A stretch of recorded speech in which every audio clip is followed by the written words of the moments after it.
Hi అన్నయ్య. చెల్లి రామ్మా. అన్నయ్య రేపు రక్షాబంధన్ కదా, నేను నీకు రాఖీ కడతా, రేపు ఇంట్లోనే ఉండు, ఓకేనా? సరే అమ్మా. అవును, నాకేం గిఫ్ట్ ఇస్తావు రాఖీ కట్టిన తర్వాత? నాకు ఐఫోన్ 15 Pro Max కావాలన్నయ్య. నువ్వు అవన్నీ ఆలోచించద్దు, రేపు నువ్వు నాకు ఐఫోన్ ఇప్పిస్తున్నావు, నేను చూస్తున్నా, నేను రాఖీ కడుతున్నా, అంతే.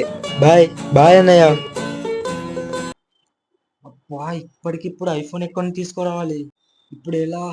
ఎన్నెన్నో ప్రదేశాలు తిరిగాను, యోగుల్ని తాంత్రికుల్ని కలిశాను, ఎన్నో పురాణాలు చదివాను, పండితుల్ని సిద్ధుల్ని కలిశాను. ఎవ్వరూ ఈ సమస్యకి పరిష్కారం చెప్పలేకపోయారు. అన్నయ్య, నీకోసం రాఖీ తీసుకొచ్చా.